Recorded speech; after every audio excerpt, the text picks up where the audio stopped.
तो अब हमारे साथ हमारे सारे मेहमान जुड़ चुके हैं। जैसा कि आप स्टूडियो में देख सकते हैं कि यहाँ पर प्रेम कुमार जी हमारे साथ, और स्क्रीन पर आपको अकुश श्रीवास्तव जी दिखाई दे रहे हैं। हमारे साथ भुवन जोशी जी हैं, आलोक वत्स जी हैं, अनिरुद्ध सिंह जी हैं। इन मेहमानों से हम चर्चा करेंगे और बात करेंगे, लेकिन मैं चाहता हूं कि जिन्होंने लालू को बहुत करीब से देखा है, लालू यादव की राजनीति को उन्होंने सालों से देखा समझा, वो अकुश श्रीवास्तव जी हैं। अकुश जी, लालू जी ने दो बयान दिया। एक तो पहले उन्होंने कहा कि आरक्षण मिलना चाहिए मुसलमानों को और पूरा आरक्षण मिलना चाहिए, और थोड़ी देर बाद ही उनका दूसरा बयान भी सामने आ गया, जिस बयान में वो कह रहे हैं कि धर्म के आधार पर आरक्षण नहीं मिलना चाहिए, मैं तो मंडल कमीशन लागू करने वाला आदमी हूं। क्या हुआ? मतलब 2-4 घंटे में ही ये अचानक से बदलाव कैसे हो गया? क्या वो स्लिप ऑफ टंग था, गलती से बोल गए, या वो डेलिब्रेट था, फिर इनको समझाया गया, बताया गया और उसके बाद वो बदल गए अपने बयान से? लालू यादव जो हैं वो गलती से कुछ नहीं बोलते हैं और गलती से कोई काम करते भी नहीं हैं। चाहे वो शुरू से लेके अंत तक, परिवार से लेके सरकार तक, सरकार से लेके विपक्ष तक, वो सोचे समझ के राजनीति करते हैं और उनके पीछे बहुत सारे लोग लगे रहते हैं, जिसमें मनोज झा भी शामिल हैं। और वो गुरु गोलवलकर की किताब लेकर के, बंचेस ऑफ थॉट लेकर के लालू जी को अपने तरीके से गणित बताया करते हैं और हर सेंटेंस के पीछे और फिर उसके बाद पलटना कहते हैं, ये भी बताते हैं वो। तो लालू यादव की रणनीति बहुत साफ थी कि किसी तरीके से, क्योंकि बिहार में चुनाव हो रहे हैं और चुनाव के मद्देनज़र मुस्लिम वोट बैंक को अपनी तरफ और खींचना था, और इधर ये कोशिश हो रही थी कि कुछ वोट बैंक विपक्ष के पास चला गया। विपक्ष मतलब एनडीए के पास है, जेडीयू के पास में है, कुछ छोटी छोटी पार्टियों जिसमें पप्पू यादव समेत थे जिनका चुनाव हो चुका है उसके पास था। तो कैसे उसे इंटैक्ट रखा जाए और पूरा का पूरा वोट बैंक उधर आया। और जब उनको पहले समझ में आया था और उसके बाद उन्होंने करेक्शन कर लिया कि मैं तो मंडल कमीशन का मसीहा रहा हूँ, मैंने ही लागू कराया था। तो हम सबको पता है कितने लागू कराया था, वीपी सिंह उसके प्रणेता थे और वीपी सिंह ने उसको कराया था। दरअसल संसद में जो संविधान को लेकर के संविधान को लेकर के जो इस समय चुनाव में बहस चल रही है वो उस पर है। तो वो ये कैसे संभव होगा, और क्योंकि मोदी जी इस पे, प्रधानमंत्री इस पे बहुत ज़्यादा एग्रेसिव रहे हैं, तो उसको काट करने की उन्होंने कोशिश की है कि ये आरक्षण को लेकर के, मुसलमान को लेकर के जो बहुत सारा गणित बिड़ाने की कोशिश की। मुझे लगता है ये जो दांव है लालू यादव का, ये उल्टा पड़ जाएगा। क्यों? क्योंकि ये संविधान को भी लेकर के होगा कि, और पिछड़ा वर्ग जो कहेगा कि संविधान में तो ये उल्लेख ही नहीं है किसी भी तरीके का कि धर्म के आधार पर दिया जाए, तो आप ये कैसे ये बात कर रहे हैं। और ये ऐसे लोग बहुत कम हैं जो उनकी इस बात को उम्र का बहाना बना करके किनारे कर देंगे, मेरा मतलब तो ये नहीं था। तो इस समय ये फंसी हुई बात है जो शायद बिहार में ही नहीं बल्कि देश की राजनीति में आईएनडीए को भी नुकसान कर सकती है। और इसका असर क्या होगा ये देखिएगा, अगले 2-1 दिनों में प्रधानमंत्री इसको लेकर के अपना वॉल्यूम खूब तेज से बढ़ा देंगे, वैसे ही वॉल्यूम बढ़ा देंगे जैसे कभी नीतीश कुमार जंगलराज को करते। जी अक्कू जी, इस बयान को ऑलरेडी प्रधानमंत्री ने उठाना शुरू कर दिया और लालू प्रसाद यादव को कोट करके आज उन्होंने अपनी रैली में भी कहा कि मुसलमानों को धर्म के आधार पर आरक्षण देने की कोशिश हो रही है, अगर इंडिया अलायंस आए तो ऐसा होगा।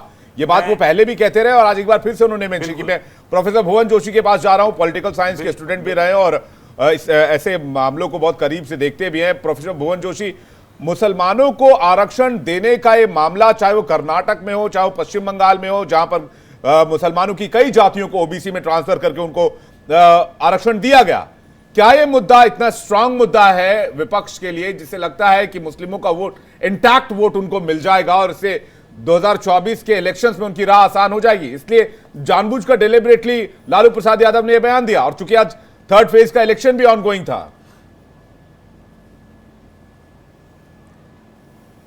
देखिए, 2024 में जो हमारे नेता ने कहा है, ये जो चुनाव है 2024 का, यह है लोकतंत्र बचाने का, संविधान बचाने का और देश बचाने का चुनाव है। और जिस पर आज चर्चा होनी चाहिए कि किस प्रकार भारतीय जनता पार्टी ने चंडीगढ़ में लोकतंत्र की खुलेआम हत्या करी और वो माननीय सुप्रीम कोर्ट के कारण हम देशवासियों को न्याय पा पाया।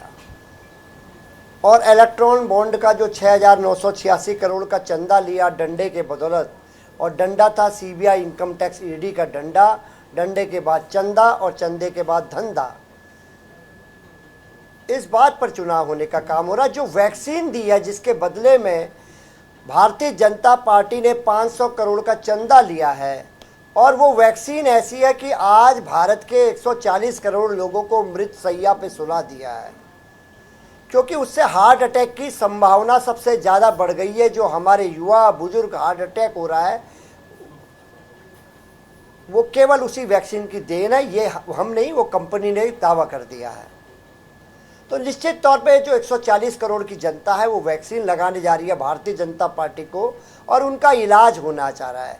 आज देश के प्रधानमंत्री को 10 साल में रिपोर्ट कार्ड देना था, रोजगार पर, युवाओं की बात पर, मातृशक्ति की, बेटी बचाओ बेटी पढ़ाओ के ऊपर बात भुवन जी, मैं आपको एक मिनट बीच में रोकना चाहूंगा। भुवन जी, एक मिनट मैं आपको बीच में रोकना चाहूंगा।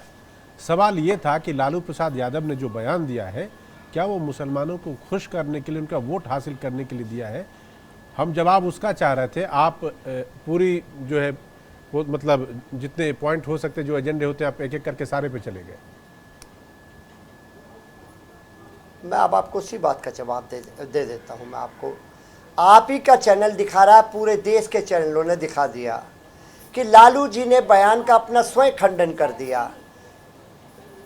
और जब लालू जी ने स्वयं खंडन कर दिया तो उस पर क्या चर्चा करनी, जब उनके बयान में, अगर माननीय नीतीश कुमार ने महिलाओं के बयान दिया, क्या बयान दिया मैं बोलना नहीं चाहता, आपका एक प्रतिष्ठित चैनल है, और नीतीश कुमार ने माफी मांग ली, देश में चर्चा बंद हो गई।